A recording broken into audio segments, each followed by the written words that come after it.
As everyone gathers for our Christmas party here at Cypress Lakes Clubhouse, you can see how they got the clubhouse all decorated with Christmas trees. There's the buffet line, there's Christmas trees, and over here they're starting to look at the trees that are going to be traded off in the Chinese Christmas style. A little close up of the buffet. And over the crowd mingling. Here are the trees that I brought to talk about. And there's the rest of the gang all getting together as they come in to celebrate our Savior. Good afternoon. Thank you all for coming. This is our annual. How many times have we done this now, Jim? 4 or 5 times? Something like that. We started in November 2018, so here we are 6 years later. I don't know if we had a Christmas party the first year, but I think we did the year after that, so probably our 5th one. I'm glad everybody could take the time to come. We want to come. We're not going to work on trees today. We're going to kind of celebrate the fact that we do bonsai and we love to do it. That's why we're here, I believe. Okay? We have new people here. Let's introduce our new people. Susan, you're relatively new to our group, aren't you? Susan Higuchi? Yes. Did I say it right? Yeah. Welcome. Thank you, but I've come because I'm a snowbird and it's just too hard. It is hard. I have to carry my plants, and I carry it into the motel. Yeah. Why? But I enjoy it. But that's why I keep it. Thank you. You're welcome. You're always welcome to come. We do have people that'll watch your trees when you go north if you want to. No, I can't get a hold of it. They will watch it for you. A lot of people transport trees, right, Linda? Transport them. How many did you take back and forth? Probably 15. 15 trees. All right, that's the introduction to this film. We're going to cut and pick up later. As you can see, everybody's starting to enjoy the food. Back up here, everybody looking very happy at the moment. A Japanese boxwood, Japanese Buxus microphylla variation japonica, Japanese boxwood. And I got this from, I don't know if anybody in here knows or knew Shirley Lux. Little bitty thing, she was in her 90s, she just passed away here this past year. And she called me one day after we started the Bonsai Club and said, hey, I got this bush in my front yard by my light pole, I'm going to dig it up if you want it. She knew I was in the bonsai thing. And I said, I'll come down and look at it. And I did. I came down and looked at it, and I dug it up, and I brought it home. And this is what it looked like at that time. It's kind of skinny, okay? But the basic form of it was there. And then I nursed it and developed it. So this was taken out of the ground in October the 18th of 2019. So it's 4 or 5 years old right now. And it had some really neat stuff on it that I've created some dead wood out of. And I bleached it with lime sulfur. And it's developed some nice branching with some nice ramification. And I think it's a cool tree. Very nice. So I would estimate this tree to be probably 30 plus years old. Wow. Okay? Because she put it in her yard when she built the house there. And it was what was left of a big boxwood bush. And they have many roots that come out, many trunks that come out, some of which die off, and this is what was left. And you can see this branch here, there is no bottom of it. It's just the root of it rotted away, and that's why it went dead on it. So, but it's healthy. I give it partial light. If you give these full sun, the leaves tend to turn a bronze color from being sunburned. So, everybody see it? Boxwoods, as Dave and I will attest, are finicky trees. Okay? But they're kind of cool. That's what makes them neat. When you manage to keep one alive for a while, it kind of works out pretty neat. There's a variation up here of boxwood called Harlandi. It's in kind of a cream-colored pot. Yes. Is there a difference between all this once before, but I thought I'd bring it back and give you a little update on where we are in this journey as it flies up. So 30 years ago, about now, a laurel oak tree in front of my parents' house dropped a whole bunch of acorns in the yard, and in the spring up came a bunch of little oak trees, and I came along 29 and a half years later, so 1995, and I plucked a little three-leafed oak seedling out of my dad's yard, still had the acorn shell attached to it, stuck it in a Dixie cup, which was its first pot, and grew it. It followed me around in the military for these last 29 years, so I've got his baby picture book here. If you want to look later, there he is, as just a new one in 1995. But all the way through the years, including when I was in Syracuse, New York, and went to work one day in November, and there was no snow. And at lunchtime, I looked out the window, and there was this. So he was in the snow, saying, "Where am I? I'm not in Florida anymore." And but he's grown. So I was going to tell you a little bit about his journey where he is now. He's not in a finished mode. I am at finally the stage where I'm working on secondary branching. I've spent 28 years working on the trunk. The branches that you see, there's no branch on there that's older than 5 years old. So in 2000, that was just the trunk. All branches gone. So the branching has been grown for the last 5 years. I've been working on the primary branching up until this year. Now I'm into secondary, which are the ones coming off of the main branches. In a year or two, I hope to be working on the tertiary, the very tips, the pushing back like Ron was talking about. So yes, it's running long. Yes, it's lengthy. There's probably a whole bunch of crossing branches. I'm letting the bottom branches grow out, and I even trimmed it a little bit to bring it here, but I was letting it go out, and the top I'm just keeping tighter. I didn't need to bring that back. So I'm working on the crown, working on the primaries, or the secondary branching, and on my way to tertiary. And then lastly, you'll see some dead wood here feature in the middle if you want to come look at it later. Up until this year, it was a large dead wood feature that I've kind of been lime sulfuring and treating for the last probably 20 years. This tree has been hit by snow, I mentioned, but also by burrowing wasps that got into the dead wood and made their holes in their nests. It's been attacked by carpenter ants. It has been attacked by nature. This is a tree wood in the environment. Hence, this beautiful deadwood feature in there that I'm not really responsible for carving or anything. When I went to work on it this year, I touched it and it fell off in my hands. And it reverted back to the hard stuff that's still alive. And the tree is wrapping around it. So it's doing what it would have done if it were a big tree. This tree is 18 inches tall and it's 30 years old. Had I put it in the ground 30 years ago and let it grow, it would be 80 feet tall, 80. So instead of 80 feet, it's 18 inches. And because it has spent almost its entire life in a pot. For 2 years when I was stationed in Germany, I put it in the ground for the 2 years while I was overseas. When I came back, I dug it back out of the ground. So that's my tree. That's its journey. It's a laurel oak, and it grows right here in Central Florida. So questions? Yes. In those 30 years, about how many times did you repot and cut? Great question. So when he was younger, teenager-y, every other year. 2 years, maybe 3. Now that he's older and slowing down his growth, I will repot it. I repotted it last 2 years ago. I'll probably wait another 2 years, so probably 4 to 5 years. I'm using a little different soil mixture now with less organic in it, so it doesn't break down as easily. But the repotting is becoming less and less as the years are going by. And it survived the attack of Dave. It has survived all kinds of bugs, me, everything, and it just doesn't want to.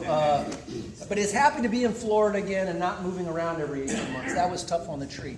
But it is a laurel oak, and it's one of my favorites. Someone said, well, would you be willing to sell it? I said, well, if you pay the mortgage on my house, it's not worth that much, but if you'll pay the mortgage, then you can have the tree. But it's one of those ones, everyone in your collection, you'll have to have for sentimental reasons or whatever you've been working on. There really isn't a price on it. It's too important to me. So that's my tree, and thank you for listening. These all were grown from seed. Awesome. Okay, and they're just local trees that the little maple, Where are the gigs?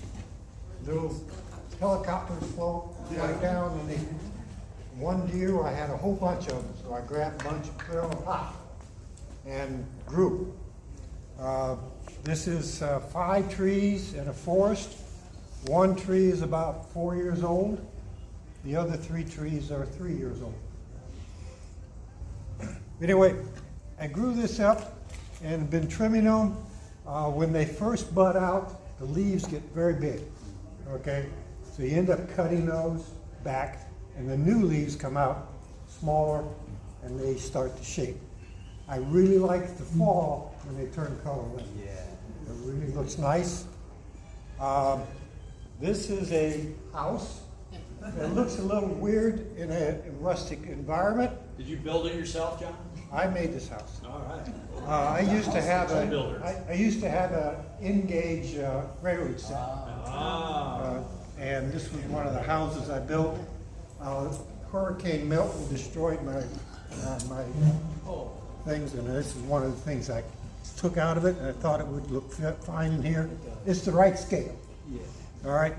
So anyway, I've been just trimming this up, trying to keep it moving, trimming it off. I can already see some new buds for next year. So when it all buds out, I'll clip off the old leaves and let the new leaves grow. Malcolm, right? Yeah. What would we be without Malcolm? It's a new guy. What we have here is a dwarf Fujian tea. The regular Fujian tea, generally bonsai collections are about this big. This guy is a different species. It's not just the little ones. This one and the big one get white flowers on them, tiny little white flowers. The big one, the full-size Fujian tea, the flowers die off, and I have never had a berry on it. You neither. This little dwarf guy will get the white flower, which then turn into berries. And you can probably see here, I don't know if you can see that far, but all around here, the berries come out green, turn yellow, and finally drop off. Normally, if it rains heavy, that washes the berries away, they die. But if you put gravel of that size, pea gravel, the berries fall into there and don't get washed away. And about 1 in 10 of them will root. And this was what happened to this guy. It was a berry that fell off my other dwarf in 21, July 21, so that's what, three and a half years ago. And it's been allowed to grow. When they get to about this big, I jerk them out, put them in little pots of their own, and put them in my nursery plant. And we've all gotten some as raffle prizes. Sorry? We've gotten some as raffle prizes. Yep. This one is going into the Chinese raffle. Okay. This one also has already 3 little babies, which if you're careful, you can kill them. If you leave them alone and ignore them, give them what they want, don't be messing with them, you do it. Just like real kids. Now this plant, if a bonsai artist would just love to get his hands on this. We've got crossing branches, we've got new branches growing right through the middle, coming out the side. So whoever gets this, there's a golden opportunity to mess with it. You can mess with it and have a beautiful, pretty plant, just like the textbooks show, or you can let it grow and trim the parts that you can't stand. If it's yours, that's where the art comes in. It's so true. So, whoever gets it, have fun with it. Where do you want? There's a proverb, and I think Ron knows the proverb, I think he told it to me maybe originally, that the best time to plant a tree, like Dave's and Malcolm's, 20 years ago. But the second best time is now. So I planted pine trees. So these are It's a forest. 20 of my forest of pine trees. I believe these are red pine. They could be black pine, but I had 2 different kinds. These one are just starting. But and I also planted some of these seeds in pine cones, and I have them all over. Because there's a lot of seeds. You get like 200 seeds in your little packet when you buy them. But so, and everybody can come back in 20 years, and we'll see. See our forest. So that's what I brought you. It's not a mini Fujian tea. It is a large Fujian tea. Maxi. I got this at one of the rare plants I got at Dave's house. I got it on his throwaway table. Yeah. He says, Michael, you can go to that throwaway table and pick out any tree you want, but there's a price to it. I go, no problem.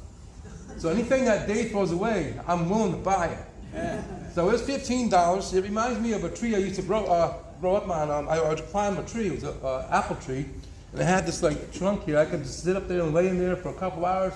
My mom wouldn't know where I was, and then when it was dinner time, I'd get out my tree, and it's kind of old and gnarly looking like me. So I just like the shape of it. Thank you, Dave. You're welcome. It's one of the few I got from you, and I honor and cherish it. All the ones I got from you, Ron, I cherish them also. They're like little kids. I mean, once you get a tree, like Ron says, anybody kill a tree yet? And I haven't killed one. I want to kill one, but it hasn't died yet. It won't die. I keep giving it water. I go, well, I might as well give it some water today so he doesn't die. But I'm trying to kill it, but it won't die. But that's my gnarly tree, my Looks healthy. large P&T. I love it.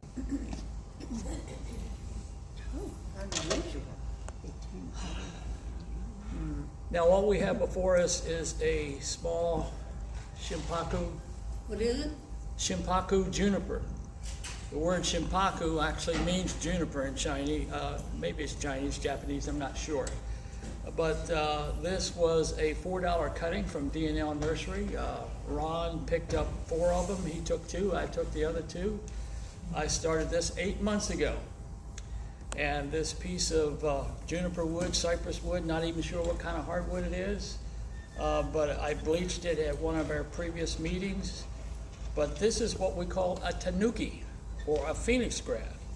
And it's my suggestion to you, if you want to start a phoenix graft or a tanuki, do it while it's young. Sometimes you can find an older one that you can do, but if you start when they're young, you can kind of grow into it. Why would we even consider doing a tanuki?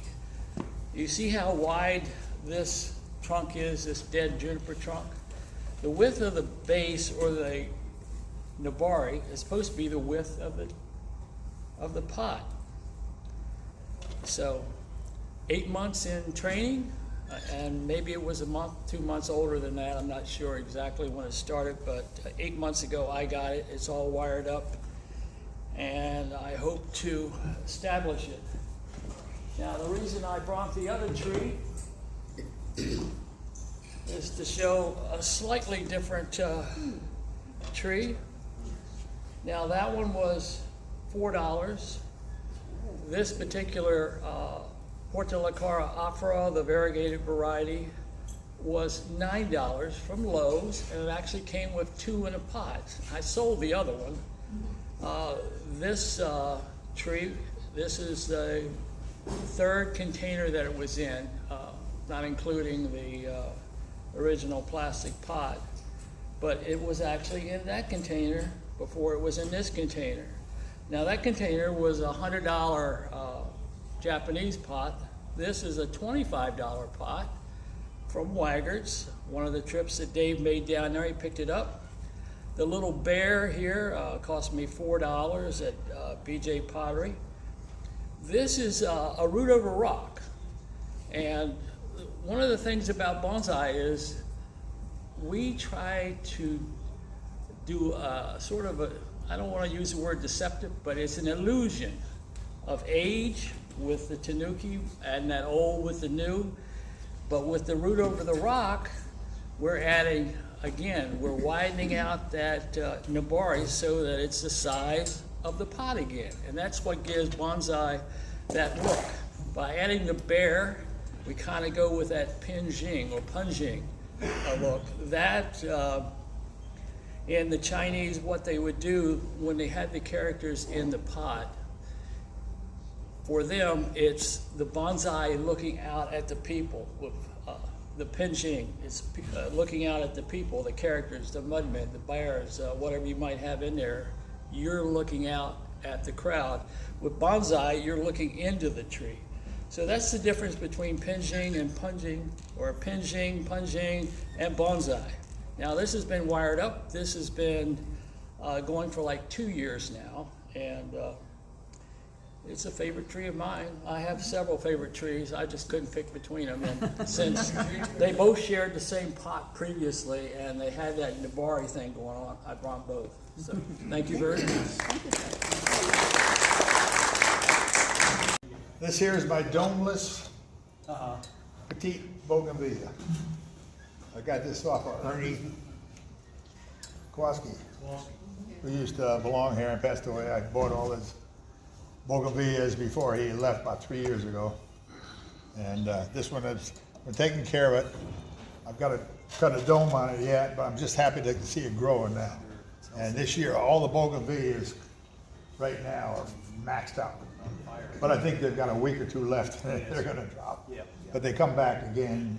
How many times a year? Oh, they just keep coming. 3, 4 times? Oh, yeah, they'll keep coming. Yeah, and I'd like that, but this one, I just thought today looked really cool when I was out watering everything, and it's got a beautiful flower on it. So I thought, they got a little stand pan in there. We're talking about little, There you go. I've been trying to find little Japanese things like this to throw in my, It's called a bougainvillea pixie. It's a pixie. it's a pixie. There is not a single one of those growing in the park that I'm aware of. There used to be one. Yeah. At the house right next to Carol, where Carol Henderson lived, on the corner. The big one. And, yeah, the ones that I have, I got some cuttings off of that tree. Oh, huh? Yeah. I've got 2 of these. It was for sale, bougainvilleas. so in between owners, I went and took some cuttings. And I wanted to talk to the lady about it when she bought it, when the person bought it. They bought it, dug it up, it was in the trash before I could even get there. So I've been trying to buy a bougainvillea now with white flowers on it. I only know one guy in here who's got it. I'm glad he didn't bring his bougainvilleas today because they're beautiful. Gotta make them an offer. Yeah. There's nothing you can't, Malcolm won't sell them. I tried it. They were just in nursery pots, and this is a trialis, and that's what it's become. Very nice.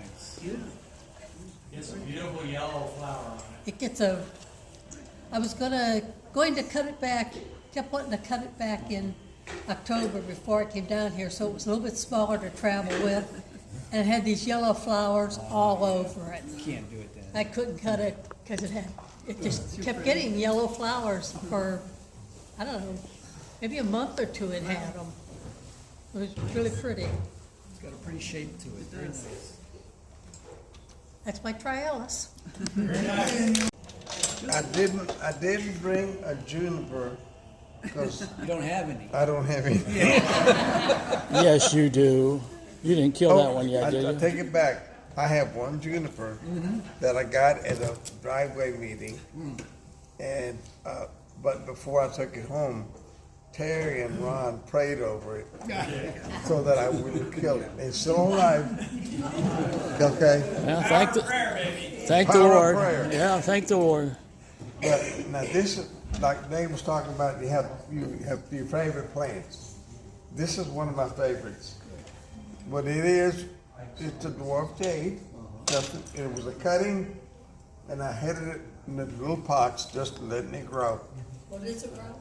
The dwarf jade. Portland carrier. Elephant bush. Elephant was dwarf jade. And so then I had this piece of this lava rock and had a hole in it. And this is 4 years ago. So it's been in this pot now 3.5, 4 years. And I put it in the rock through that hole, but the power of the root is so strong, the trees are so strong, that it broke a piece of the lava rock. And it's got, to describe the Nabari, I would have to say it's gnarly. Gnarly. If you get a chance to come by and look at it, but just the power of the plant can do. It's amazing. And we think, well, that little plant can't do much. They've got a lot of power. Yes, sir. And because of that, this is probably going to be the last pot that it's in. And not Might too, break out of it. Yeah. I'll tape it together. But I've got a couple of more plants that are my favorites that I'll probably never get rid of. That's a good one. And that's a story. Well, So This was back in May of 2023 that Ron did an air layer, and this was the original plant, and she's still looking pretty good. I remember that, yeah. Yeah, and I won it in the raffle. Yeah. And I brought this one recently, but I thought, well, I should bring Mom too. Wow, they're doing great. Yeah. And this is the daughter. I love Came that off the pot. top. Always dressing Yeah. the daughter up in the best clothing. That's right. That's looking really good. David actually got me the pot up at, down at Weigert's. Good job. Yeah, they got some good stuff down And there. some- yeah. But it just, when I saw the pot, I said, I got the perfect plant for that pot. Yeah, it fits it just right. Yeah. The spread of the Hold branches. the other, hold mother up and show us where Junior came up with that, where daughter came up with that. You want to hold one above the other for you? Right here. I don't know if you can tell, but right in there she came out. I think she kind of came up this way. We were all screaming at Ron, don't cut it, don't cut it. And he went, "Shh, we're gonna cut it." Yep. Too late. Too late. So the moral of this story is you have trees in your yard right now that you probably could air layer and create another 1 into 2. Right.